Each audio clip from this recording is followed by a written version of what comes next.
السلام عليكم ورحمة الله وبركاته. الحمد لله خصنا بكتاب أنزل وأكرمنا بنبي أرسل. أشهد أن لا إله إلا الله له دعوة الحق حريص عليها وأوجب تبشير بها. ولتكن منكم أمة يدعون إلى الخير ويأمرون بالمعروف وينهون عن المنكر وأولئك هم المفلحون. وأشهد أن محمدا عبده ورسوله بلغ الرسالة وأدى الأمانة ونصح الأمة وكشف الغمة حتى آتانا اليقين. ليلها كنهارها لا يزيغ عنها إلا هالك.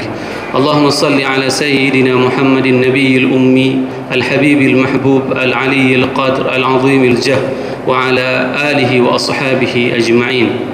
رب اشرح لي صدري ويسر لي أمري واحلل عقدة من لساني يفقهوا قولي. أما بعد.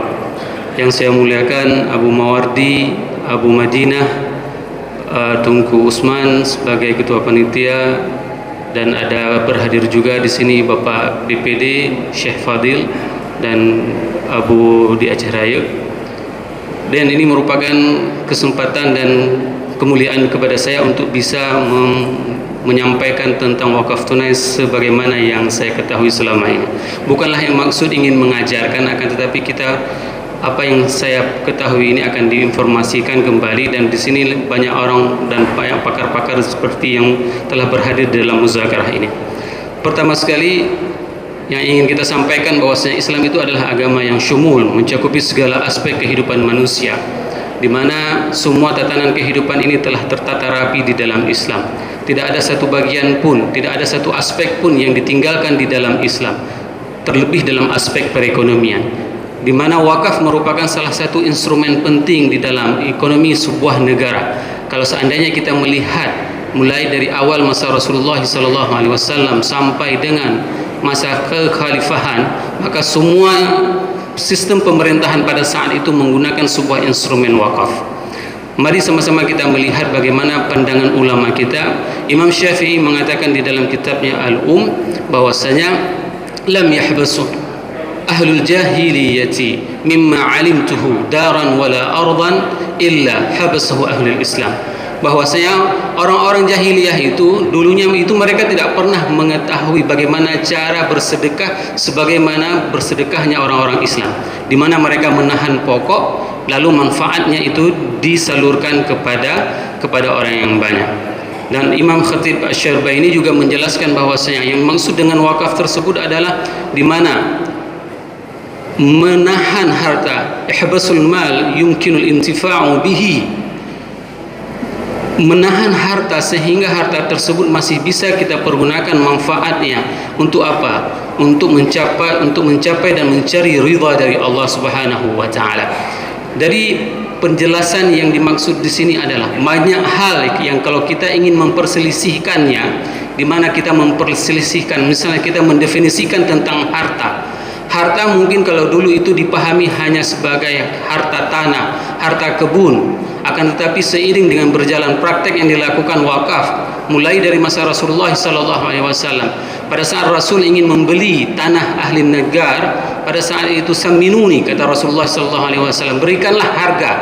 Maka ahli negar mengatakan bahwasanya tidak akan kuberikan harga kecuali kepada Allah.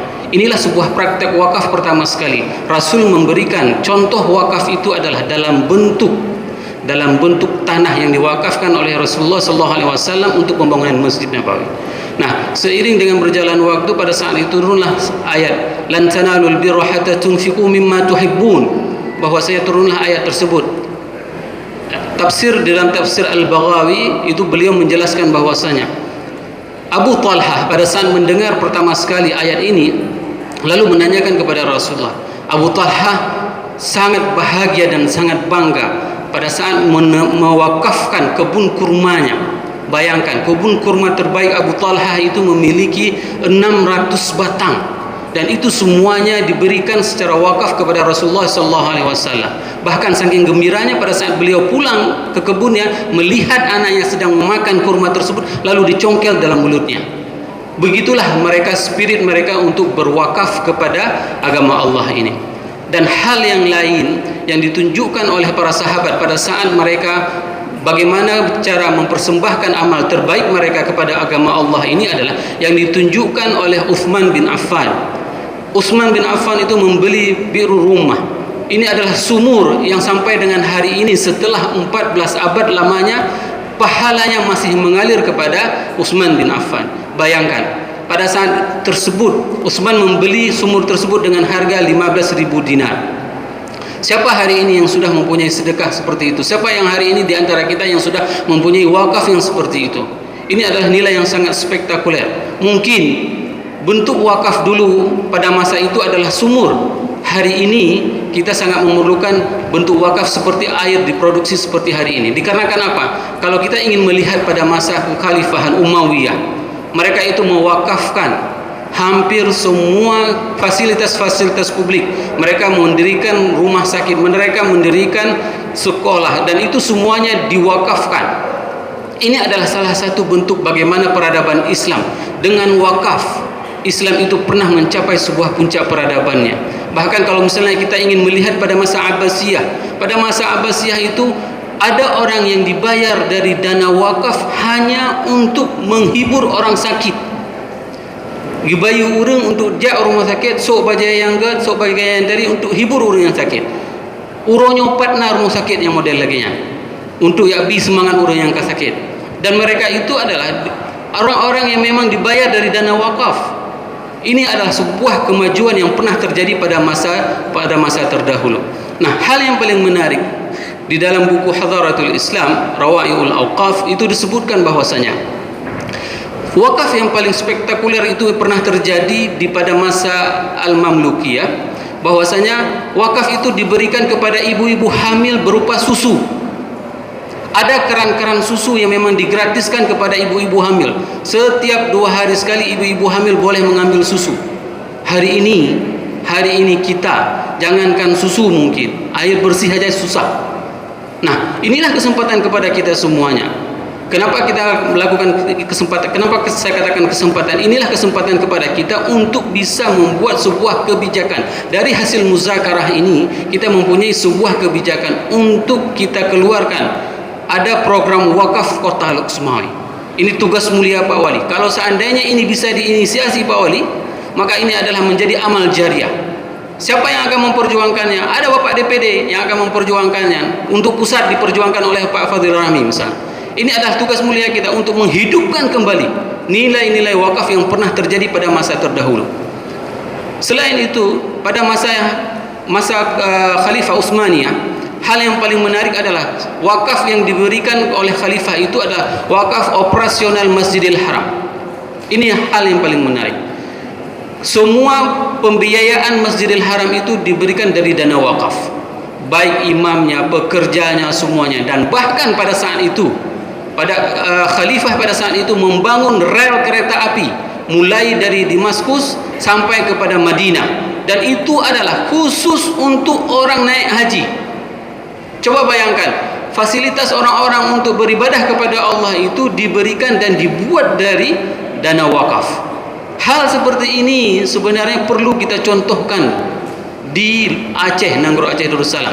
Kalau kita ingin melihat di beberapa daerah di provinsi di Indonesia, Lampung merupakan salah satu daerah yang berhasil menginisiasi wakaf seperti ini. Wakaf yang sangat bermanfaat. Ustaz Abdul Somad mendirikan lembaga wakaf tabung wakaf. Beliau itu membagikan wakaf beras hampir setiap bulan, 200 juta lebih wakaf beras. Dan itu merupakan hasil pendapatan beliau dari YouTube. Dan beliau tidak mengambilnya, dan beliau menyerahkan semua itu kepada umat Islam.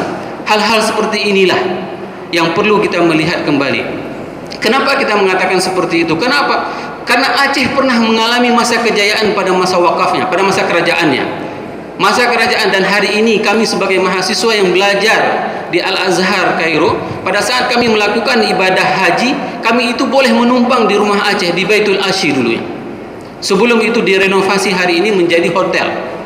Nah, hari ini kita sudah membicarakan dan komunikasi dengan Syekh Baltut, salah seorang nazir wakaf Baitul Asyi di Arab Saudi. Beliau bersedia untuk menyisihkan dana haji tersebut yang diberikan kepada jamaah itu untuk bisa dilakukan wakaf kembali. Apa yang terjadi? Dulu nenek moyang kita indatu tanya wate kejak ke dewa haji hana ku puasa pule pu yang nak jaro mendung wakafkan, sehingga timbullah beberapa aset wakaf orang Aceh, dan ini merupakan aset wakaf yang terbesar yang dimiliki oleh salah satu provinsi di Indonesia. Nah, hari ini bagaimana kita bisa mengelola, jangan hanya mengambil dari apa yang sudah ada, akan tetapi bagaimana kita memberikan manfaat dari apa yang akan kita berikan kepada anak cucu kita. BI, Bank Indonesia dan pemerintah Indonesia ini sangat konsen terhadap wakaf tunai ini, dikarenakan apa? Banyak hal yang bisa kita lakukan dengan wakaf tunai. Wakaf tunai ini kalau misalnya kita ingin membangun perusahaan air yang memang akan kita gratiskan untuk seluruh warga Lok Sumawe, ini mungkin perlu dana yang besar. Akan tetapi dengan cicilan sedikit demi sedikit, 1.000 satu orang, kalau seandainya ada 200.000 orang di kota Lok Sumawe, dengan 1.000 saja, maka ini akan bisa memberikan manfaat. Terlebih berbagai macam fasilitas yang digunakan oleh pemerintah hari ini untuk bisa digunakan secara teknologi digital. Pengalaman saya sewaktu saya berada di Inggris, saya ingin mencari kotak amal, tidak ada lagi. Hanale celeng yang lewat ni ide. Orang mandum kagum sedekah ini kan mulai dengan digital platform gitu. Mulai barcode-nya. Nah, seandainya kita juga bisa menerima dan bisa mempergunakan hal-hal seperti itu. Hari ini hampir semua kita menggunakan handphone, semua menggunakan smartphone. Kenapa kita tidak menggunakan fasilitas ini untuk bisa meningkatkan keimanan kita kepada Allah dan kepada Rasul? Dengan bersedekah, dengan berwakaf melalui aplikasi-aplikasi yang sudah dirancang oleh pihak pemerintah. Ini salah satu kemudahan pada saat kita menggunakan berbagai macam fasilitas. Dengan fasilitas tersebut, dengan teknologi tersebut, kita dapat meningkatkan keimanan kita kepada Allah dan kepada Rasul. Mungkin materi ini sangat singkat dikarenakan waktu duhur juga akan sangat kepepet, maka saya padai dengan materi dari saya. Dengan demikian saja. Oke, terima kasih Dokter atas pencerahan tentang wakaf tunai yang telah dijelaskan secara singkat dan padat, dan semoga bermanfaat bagi kita. Jika ada hal-hal yang belum kita ketahui ataupun ada hal-hal yang masih remang-remang, itu mungkin langsung saja boleh kita tanyakan kepada beliau ataupun nanti kepada kami, karena memang waktu yang sangat tidak mengizinkan kita. Maka langsung saja kita minta kesimpulan, close statement ya Ustadz Dokter untuk 3 menit untuk memberikan kesimpulan tentang wakaf tunai itu bagaimana. Para sahabat pada saat mendengarkan kebaikan yang harus dikerjakan, mereka berlomba-lomba. Ini kata kuncinya. Kenapa?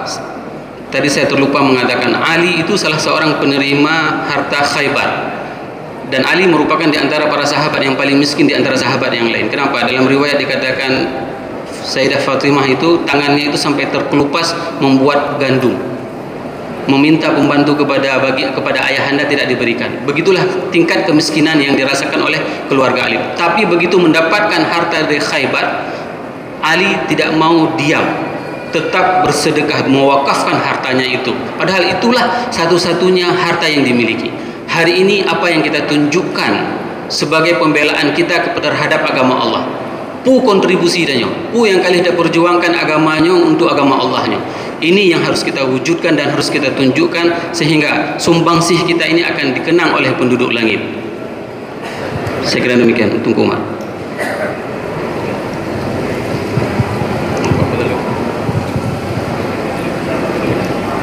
Baik, saya akhiri makalah singkat dari saya dan pemaparan yang sangat kurang ini dengan wallahu muwaffiq ila aqwamit thariq. Wassalamualaikum warahmatullahi wabarakatuh. Waalaikumsalam warahmatullahi wabarakatuh. Seluruh peserta Muzakarah Ulama se-Aceh, untuk sesi selanjutnya kita akan lanjutkan setelah sholat zuhur. Ada beberapa pemateri yang belum kita tampilkan. Ada Tunku Erwin, beliau penterjemah kitab Mahalli di Nusantara ini ya, dan juga ada guru besar dari alumni Darussalam, ada Tunku Mahdi. Maka kami harapkan kepada seluruh peserta jangan meninggalkan tempat. Kalau yang udah meniatkan sholat jamak qasar, lebih baik berada di tempat ini. makan di sini di tempat, dan jam 2 tepat kita akan memulai acara selanjutnya. Daripada kami terima kasih kepada seluruh pemateri yang telah memaparkan materinya. Ada Abu Melabu, ada Abu Asnawi, dan juga Dr.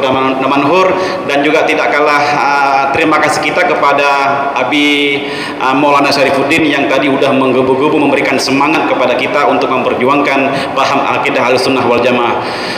Saya lupa di sini ada hadir senator kita ya, dari anggota DPD Aceh, Bang Fadil Rahmi, yang intinya apa, beliau dari pihak DPD sangat-sangat mendukung acara muzakarah ulama ini. Oleh karena itu jangan pernah kita ragukan, jangan kita sanksikan. Nanti insya Allah rekomendasi ini kita akan berikan kepada pemerintah, semoga dapat dipergunakan semestinya. Terima kasih. Untuk selanjutnya kami sebagai moderator pembawa acara mengucapkan selamat makan siang dan harap kembali nanti ke tempat. Terima kasih atas perhatian. Mohon maaf atas kekurangan. Usikum nasibi taqwallah. Wassalamualaikum warahmatullahi wabarakatuh. Kepada para masyayikh, pada guru kami, mungkin makan siang kita di Gesos Pak Wali ya. Kemudian yang lain harap tetap di tempat. Ya, ini ada undangan untuk kita menghadiri penutupan. Insyaallah penutupan akan kita laksanakan pada hari ini. Ba'da asar segera kita lakukan penutupan. Artinya kepada para jamaah, para hadirin sekalian, nantinya harap segera menuju ke aula ba'da zuhur sekitar jam 13.30 untuk kita lanjutkan materi satu lagi oleh Tengku Erwin sebagaimana yang disampaikan. Kemudian tim perumus rekomendasi nanti akan membutuhkan beberapa waktu untuk menghasilkan beberapa rekomendasi, dan selanjutnya kita akan segera melakukan prosesi atau seremonial closing atau acara penutupan muzakarah kita ini.